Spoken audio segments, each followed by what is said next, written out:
Thanks for coming over. This is Amodeus. Today's Dungeon Hunter Champion breakdown is on the Dark Dino Kid, Groz and Thunk. Now, is he worth it? He's a cool toy for in players that can be made to have a role, but he most likely won't be a main unit on any of your early game teams.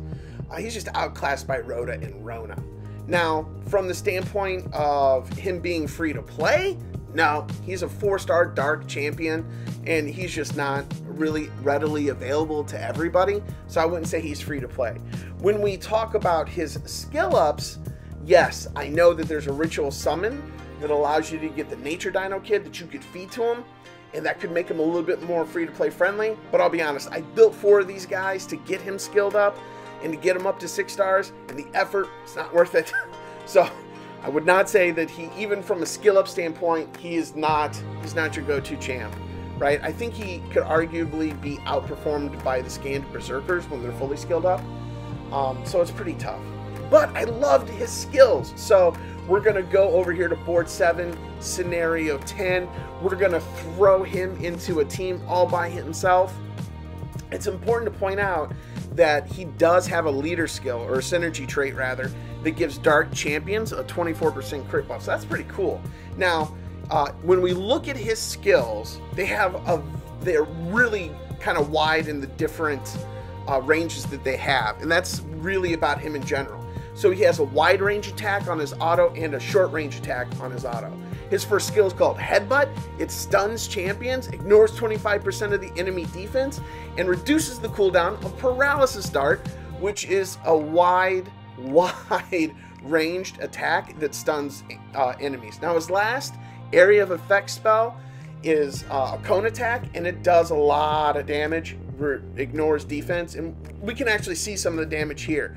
So the synergy is really good, right? Because you lead with Paralysis Dart, and then you use the Blowgun Chomp to reset his skill, and then you can do it again. So when you do that, it's 10,000, another 8,000, and then I'm going to do another 10 and stun you again.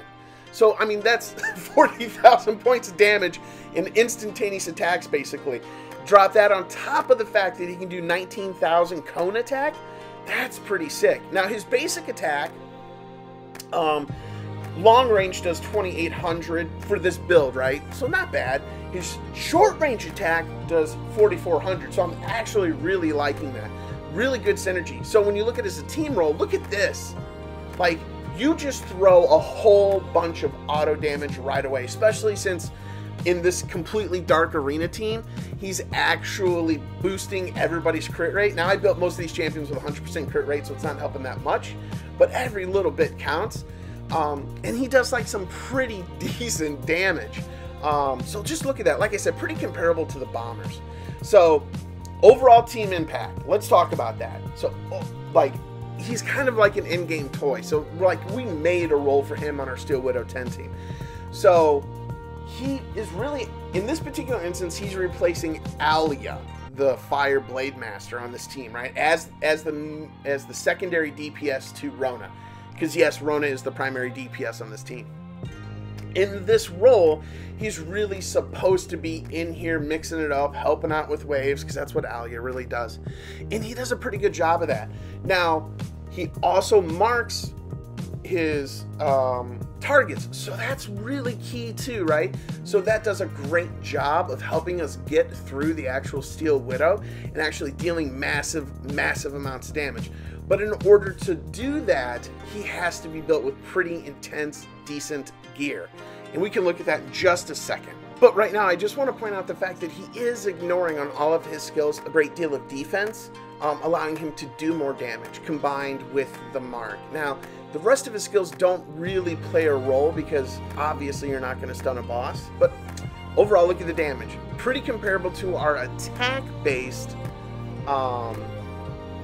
Manus. So, I mean, obviously he's not going to out-damage Wrona, but, I mean, he definitely can fill a role because, I mean, this is a 1-minute team, so I'm sure there's a lot of people out there that would love to have a 1-minute team, but all in all, I mean, look at the intensity of the gear we had to have, in order to make him what he is. Now, we did go Mortal Broken because we had some good substats on our broken pieces, but I would recommend Mortal Keen, obviously. Attack, crit damage, attack, just like any other, you know, main DPS unit you would build. But overall, like, great toy, fun to play, but just doesn't have a really great solidified role in the content. I will point this out, though. When you ascend him, he does get an increase in crit rate, 15%, so he's a little bit easier to build for DPS. And if you're looking for a secondary DPS or you just want to play around with him, you know what, I would say he's fun to play. I mean, so he's got that going for him, but, you know, all in all, I'd love to hear what your insights are. What do you guys think? Definitely a toy to build late game. Nothing that you need to worry about early game. But let me know down in the comments below. As always, thanks for watching the videos. Have a great day. Bye.